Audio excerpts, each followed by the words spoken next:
Once again, I am David Darity, Worshipful Master of the Ohio Lodge of Research. In this episode of the OLR Connections, I continue my conversation with Brother Chris Ruli, author of The White House and the Freemasons, as he shares his tips and tricks while navigating the fields of Masonic research.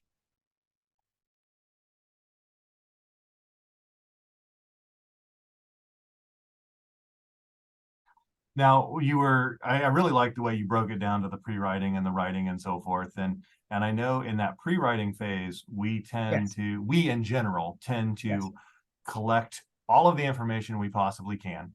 Right.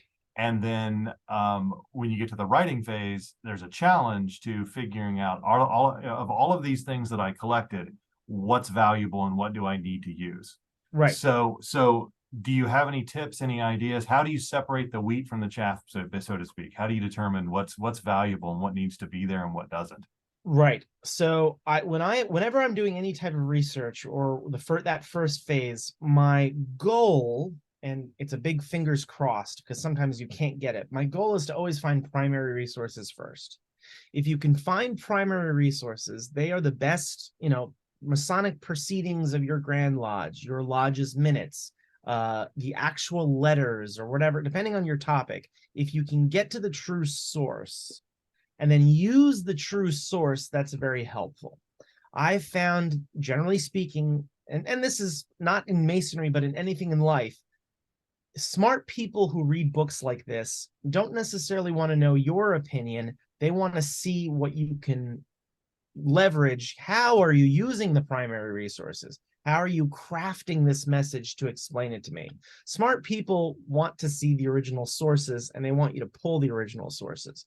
I think lackluster research is where you're pulling from, let's say, Albert Mackey or Manly P. Hall, or these sources that are very general. They're often citing other sources. And if you're not using the primary sources, if you use secondary sources, I think that you lose a lot of credibility and you lose a little bit of the value of those primary sources. So for example, what I mean by that, I would rather have you discuss the letter between George Washington and Benjamin Franklin about Freemasonry rather than having some historian's opinion on that letter of George Washington and Benjamin Franklin from 100 years later, when they're biased about the history, when there's biases around, the context of the time. Is this person writing with a particular bias? So to me, going to those original sources allows me to hear your perspective based on the original documents, not some researcher's opinion on those original documents. And I know that's a little bit of a nuance, but I think that's really important. Yeah, no, that's a great way to describe it. And I mean, to be clear, I mean, there is a place for non-primary resources, right? Yes. If you're putting together an LEO program for your lodge that's going to be a 10 to 15 minute, then absolutely, I think those other sources have a place. But I think I think for what you're saying, and I agree 100% that when you're trying to put together the real picture, you've got to go to those primary sources. Yeah, no, I really appreciate that. Yeah, so there, along those lines, there was one topic or one thing that I think you probably dealt with more in your book than many of the rest of us do, which is that question of, is this man a Mason or is he not a Mason? What's the minimum requirement in your mind as you were doing your research to declare, yes, I know for a fact this man was a Mason? That I have, maybe not a fact, I have convinced myself that this man was a Mason. So there are certain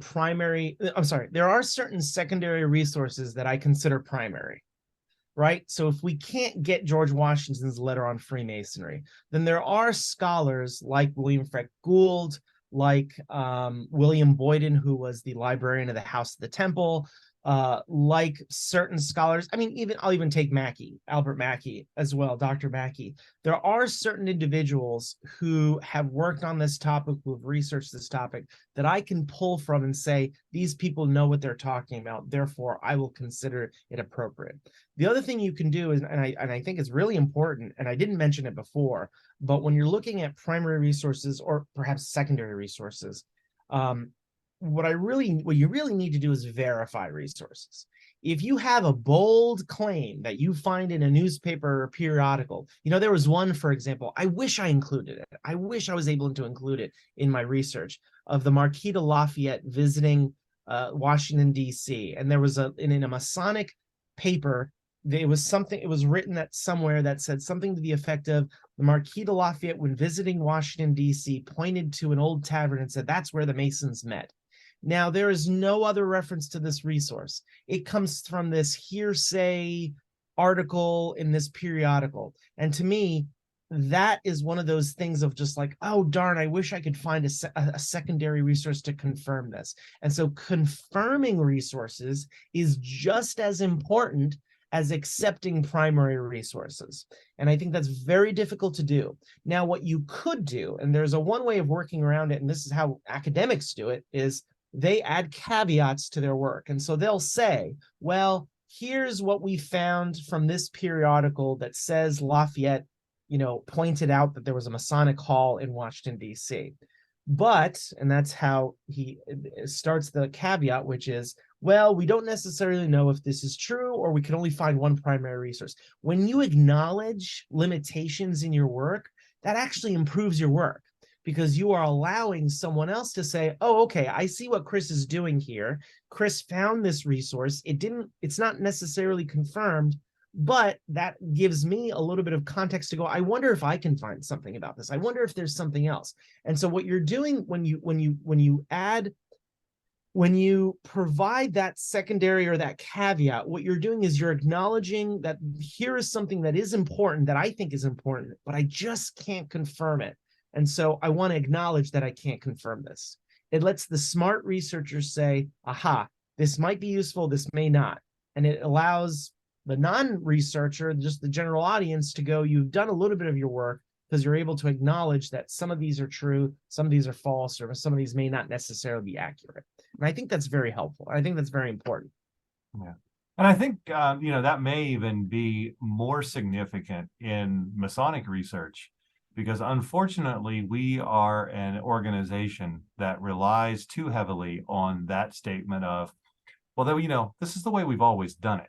Right. And so there's a lot of tradition in Yes. Masonry that has been handed down as if it is fact. Right. When we oftentimes have no real source to verify that. That's right. So I think that what you're saying is even more important in Masonic research than maybe it is in other forms. Yeah. Yeah. There's also another part that, and then this is just for general research, I think being critical of your own work is also very helpful. I think when you're doing your third or second pass when you're writing, try, if you can, to look at this research and go, how will someone pull a hole or find a hole in my research? How will someone find a way of saying this is wrong because Chris didn't do X, Y, Z, and then find a way to address that or find a way to answer that. And I think if you can do that, you elevate yourself from just a regular researcher to a very good researcher, because you're acknowledging your limitations and you're acknowledging your own you're applying criticism against your own work. And I think that's extremely important, because by doing that as well, you also acknowledge that these limitations are based on, either you couldn't find another resource, there isn't a resource available. And sometimes some of the best research that I've had, in fact, one of the papers that I'm working on right now, is actually demystifying the rumors that we've set up. And so to me, someone might read this paper and say, well, gee, Grizz, this is really negative, because what you're doing is you're just deconstructing all these rumors and saying this is not necessarily true. Well, sometimes the argument or the reason or the rationale for a research paper is to actually not throw criticism, but apply a critical lens and demystify, or I'm not sure what the synonym for demystify at this point is in this conversation, but it's the intention to actually break it down and confirm that it's wrong, or confirm that it's incorrect. And I think that's also a very good piece of or not just Masonry, but it's a very good piece of Masonic research acumen or research skills, to be able to be critical and to sometimes go against the grain and find ways to show that it's not true. Yeah, absolutely. So that just brings up a thought in my head. as you were writing this book, which again, 6 years of your life, lots of research, 6 lots of years. digging and so forth. Yeah. Was there a point at which where you maybe had been writing for a while and then you went back with that critical eye and go, I really like this section, but I got to throw it out Um, for any reason? yeah, no, there were a lot. So in the book, in the context of the book, there were 458, I think, or so 450 plus interactions between the Freemasons and the White House. There were probably a lot more that I could have included if I didn't have a way to confirm these events. There's this great story of George Washington giving back Masonic jewels that he captured. His officers captured a British, I'm not sure what the technical term was for the group, but they secured some POWs. They opened up this chest and they found Masonic regalia in it. It was clearly Masonic regalia of an independent, ambulatory or camp lodge or military lodge. And so the story is, well, George Washington saw that and he said, well, this is not proper. We should return these. These are not ours. And so they returned the Masonic stuff to, Masonic jewels and Masonic ephemera back to the British, his, adversaries. This is a very nice story. It highlights George Washington's principles and values. Unfortunately, there's very little confirmation to confirm that existed. Now, why was I was so close to adding it? Why did I do it? Because, well, the Prime Minister of Canada was my primary source. He's the one that said it. He told it. He relayed this story during a Masonic event in Washington, D.C., when many prominent, national American and Canadian and English Freemasons were present. And so I'm sure the incentive was for the Prime Minister of Canada not to be wrong and to seem that he's, just perpetuating this rumor. So it was very difficult to me to reconcile and say, boy, there's no other resource for this. There's no other commentary. I've seen variations of this, but I just couldn't include it. And so you sort of kick yourself when you have this. But here's the thing. Here's the thing that people don't realize, or maybe they do realize, but they have to acknowledge and accept, is your research is not set in stone.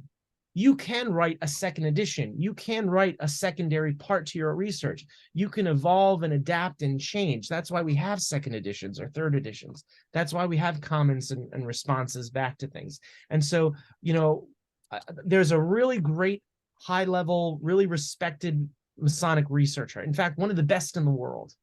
And he loved a paper that I wrote, but he said, Chris, my only criticism about your paper was you didn't include XYZ. And I said, well, with respect, most worshipful, blah, blah, blah, blah, whatever the gentleman's title is, I won't say it to, keep respect the individual. I'll say, well, that's why we have second editions or third editions, because we are constantly improving and adding to our own work. And so just because you miss something, just because you forget something, or just because you couldn't have it when you had the first edition, your first paper, doesn't mean that you can continue to work on it afterwards, or save it somewhere for a later draft or a later edition, or maybe an update to your research. So I think people take that to heart. They want it to be the best, perfect, 100%. Everything is on this paper. Everything's in this presentation. Everything's in this PowerPoint slide. And unfortunately, you just can't get 100% in life. Yeah.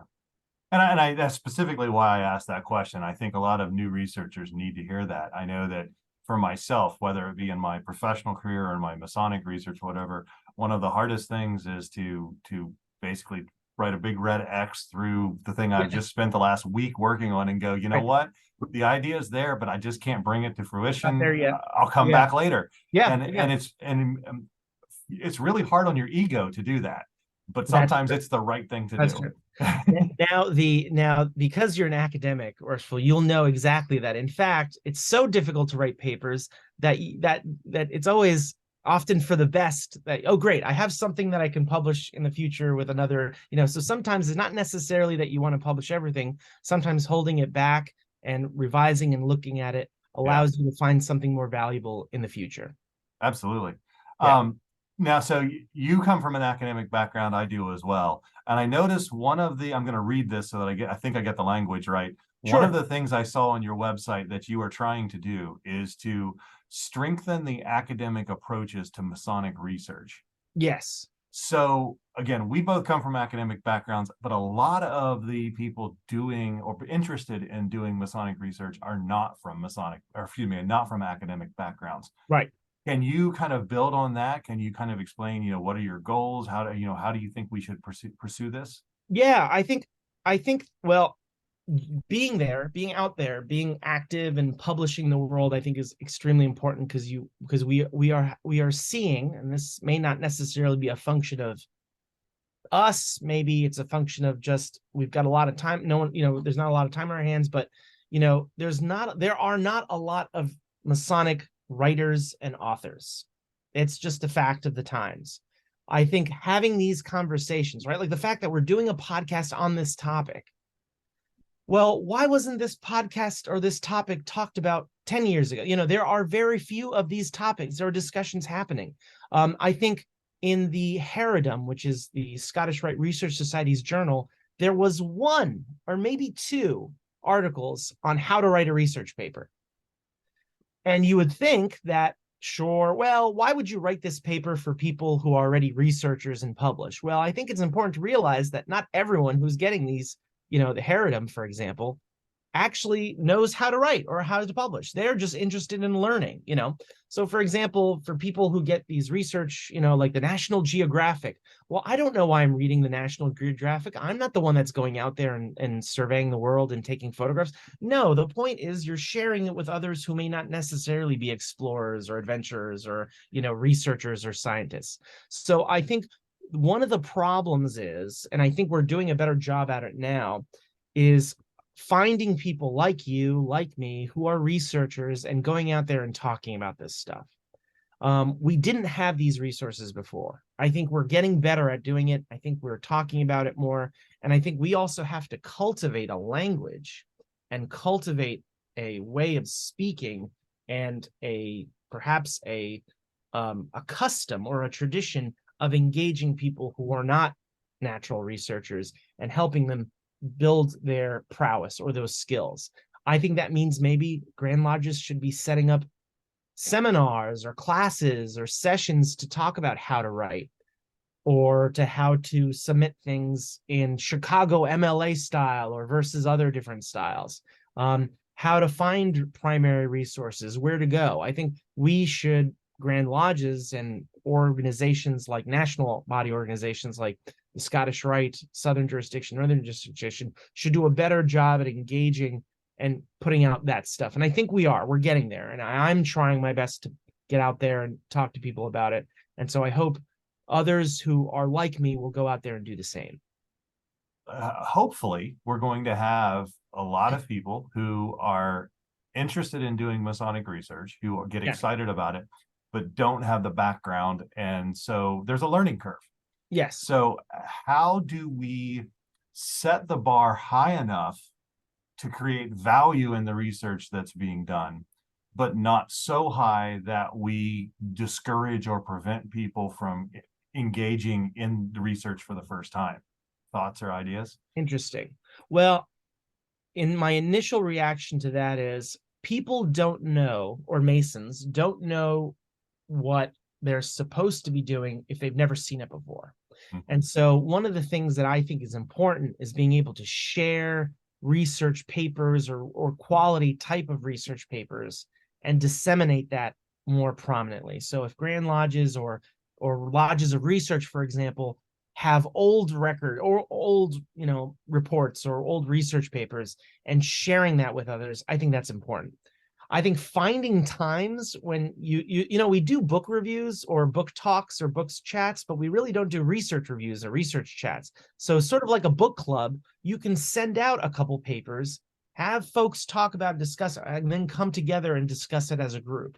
And I think that might help, facilitate more of that type of engagement. We don't really have those type of book clubs, or research clubs. I think that's a good idea. And maybe perhaps lodges of research can do that. I think if you can cultivate ways to show people, like for example, the Scottish Rite Research Society, we actually have, we do free bonus books. So even if if you join your membership, I think it's like $20 or $60, any Mason can join. You don't have to be a member of the Southern Jurisdiction. You can join the Scottish Rite Research Society and you get a copy of the Herodom you get a copy of a bonus book if they have them available at the time. You'll have a copy of the Plum Line, which is more of like a quarterly or semi-annual publication. And so the idea would be to join the society, see the types of research that is being produced, and then maybe perhaps sitting with you and some friends or some Masonic colleagues and talking about what you've read. I think what we try to do at the Research Society is try to get a different types of research. Some are esoteric, some are research, some are history focused, some are about, Rosicrucian or special, themes. And so there's certainly a wide span of different topics to cover. And if you join the Research Society, join any other societies or research groups, maybe joining the Research Lodge of Research, you can get access to those types of pieces of material and you can learn more about it. Yeah, that's interesting. I honestly had never thought of, I have not recently thought of having a research paper review or what, as you described, like kind of like we do a book club. A book But club. it's interesting because when I was in grad school, we did that weekly. You had to. Our group met weekly, and Yeah. every week half of the group presented a paper that they read. Right. And granted, I hate to admit how long ago grad school was, but that completely slipped my mind. You're absolutely right. It'll be a wonderful way to get more people Yeah. involved and help them understand what's involved, what's there. Yeah.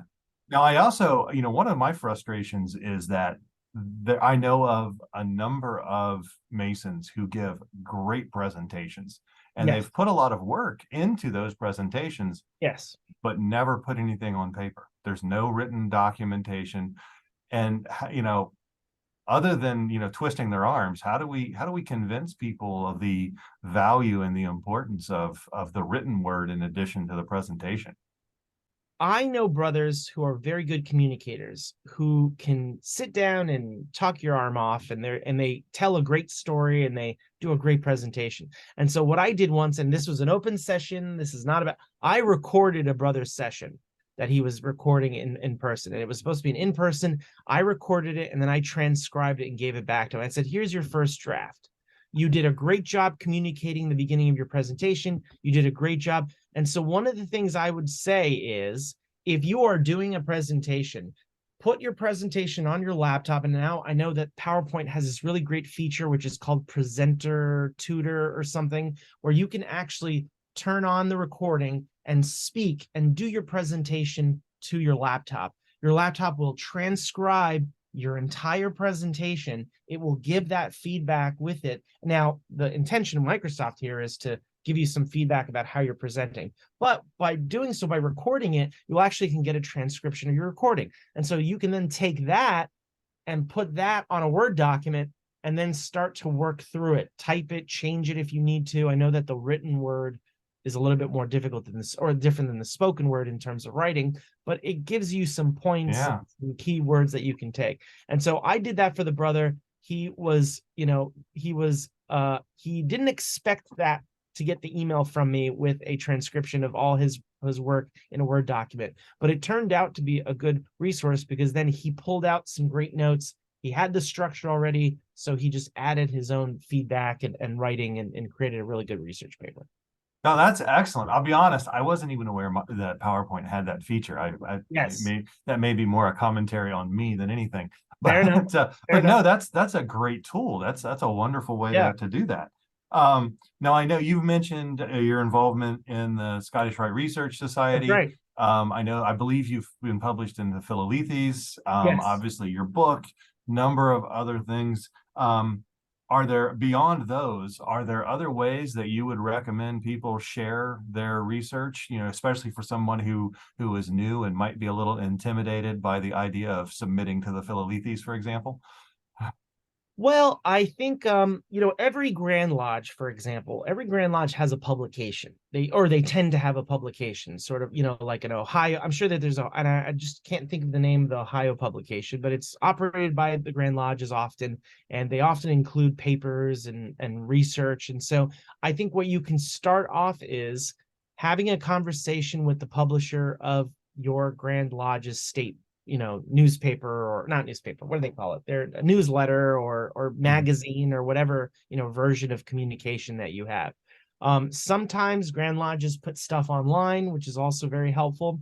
I think there are ways to share, and quite frankly, if your Grand Lodge's historian, grand historian, or if you know someone in your respective Grand Lodge who likes research, who does research, if you're interested and hey, I just love to get, you can even send it to me, Chris Ruli, and I'll even, see it if you'd like. I'm happy to assist there in any way that I can. I think there are ways to do it. The other thing is, come to Masonic Week, which is a really great activity every year in February and March. Actually, it's mostly in March now. Masons throughout the country come to Virginia near Alexandria, and it's mostly York Rite related activities, but feel free to come take a look at all the interesting activities. The Philalethes has a luncheon and their open session. The Scottish Rite Research Society board doesn't have a public session, but we're working on creating some public activities and opportunities to engage with authors. And so I think there's things coming up, in other words, that you can participate in. Now, again, if you can't, if you don't have the money to travel to Washington, D.C., I completely understand. So that's why I think it might be helpful to engage with your Grand Lodge representatives, your district deputy, if you have one, who can perhaps guide you to someone in the Grand Lodge who can review your paper or work on your paper. There are always brethren in different jurisdictions, regardless where I go. Every jurisdiction has, a worshipful brother David like you who can look and help and assist. So I think that's a great way. If your Grand Lodge has a Lodge of Research, you better consider joining the Lodge of Research, or at least attending a couple meetings, listening to a couple of virtual sessions, and that way you can meet some of these brethren as well. Absolutely.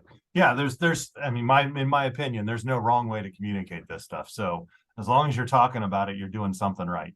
Yeah. Absolutely. Yeah. And by the way, there are actually a lot of a lot of podcasts out there, Masonic themed podcasts. There are great brothers out there that are always looking for content and looking for ways to share your story. So if you don't feel comfortable presenting a PowerPoint slide, for example, but you are comfortable sharing a story with a brother, consider engaging with some of these podcasts that are out there. And you never know, they might find it so interesting to have you on the podcast, and you can talk about it, and you can start to get comfortable about sharing your story or this research that you're working on. If you have any advice on, I'm going to say to Masons, but to anyone really who wants to get involved in Masonic research, any advice on how to pull that trigger and kind of get into the first steps of it? I think the membership in the Scottish Rite Research Society, as we claim, it's the cheapest date in town. I think it's $60 or $90 a year. You get access to premier research. You don't pay a dime over that, and you still get access to great research by great historians. If there's another group called the Philalethes Society, and the Philalethes Society, I believe, is $60 a year. And when you get access to, or when you become a member of the Philalethes Society, you get access to their entire digital archive. You can go back and read as many old editions as you'd like. And the best part about it is when you send it out, you get access to the new upcoming books that are come out. Those are two really good Masonic research publications. There are plenty of others. I'm thinking of Southern California has its own Lodge of Research, which is fantastic. The Fraternal Review. That's also a very good journal to subscribe to and to get access to. And so there are a couple of these. So my recommendation is start there. If you don't know how to write a Masonic research paper, if you don't know what's been written or how to write about it, I'd say consider looking at your lodges of research and joining the Philalethes Scottish Rite Research Society. You don't have to write anything. You're not required to write anything. But as you start to see what's been written, as you start to see how people are writing and the types of things that you're writing, you might find something strikes your fancy and you might want to write something and submit something yourself. And I think that's a good thing to do. And here's the last thing I'll tell you. When in doubt, submit the paper. When in doubt, submit the paper. You would be surprised how many and I have the privilege of spending a lot of time with a lot of these publishers and editors of these major publications. And I'll tell you, in some months, we're desperately looking for papers. we're asking people to submit papers. So please, if you have a very good paper and you think, oh, this can't be comparable, just send it, submit it.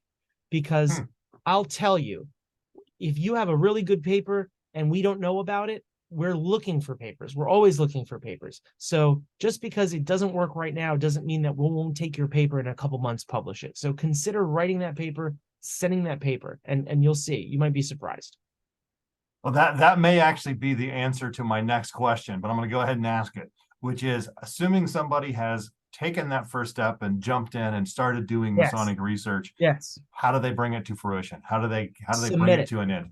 Submit it. Every research society and every paper, when you go online to their website, there are instructions on who to send it to and how to address it. So, for Scottish Rite Research Society, it's Adam Kendall. Well, let's just say for all these organizations, there's an editor. Reach out to the editor. They would be happy to review your paper. No editor is going to say no to a paper. No editor is going to say no to paper because there's always looking to publish papers. Now, what they will do, and I think what is helpful, is if you submit a paper, then the editor will look at it, and if it's good enough to print, he will work with you to cultivate it to make it a better paper. And so one of the nice things about doing it is, even I get papers that I have to mark up and review and send back. And by doing that, I think it's important because it helps you become a better writer. It helps you acknowledge how you need to improve and what to look at. And we promise you, this is not an exercise on our ego. We want you to successfully submit a great paper. So this is not, don't think that, your time is not worth it. Your time is absolutely worth it. Consider submitting the paper. Wow. When in doubt, submit. That I think right there sums everything up. Yeah. Yes, please. When in doubt, submit. Excellent. Well, Brother Chris, thank you very much for taking some time out of your day, some more time out of your day, because you already presented to us once.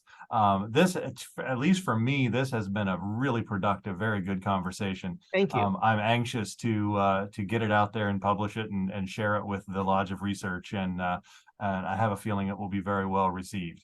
Now, I do know from your previous comment that you have I believe you have a formal presentation on how to do research.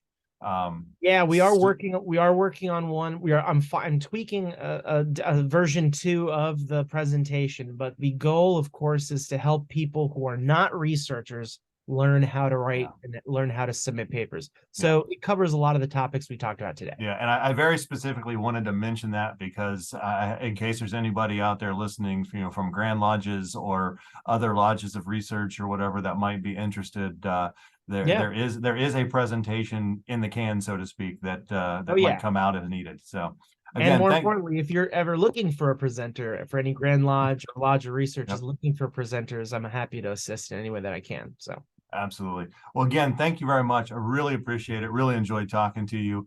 This has been very helpful and very productive, I think. So thank you, Brother David, and thank you for all you do for Freemasonry and helping strengthen our research and Masonic research. Thank you for taking your time and what you do. You're welcome. Thank you very much. All right. Thank you for joining us for this episode of OLR Connections. Brother Chris Ruli shared a lot of useful information that he learned through his exercise in writing the book, The White House and the Freemasons.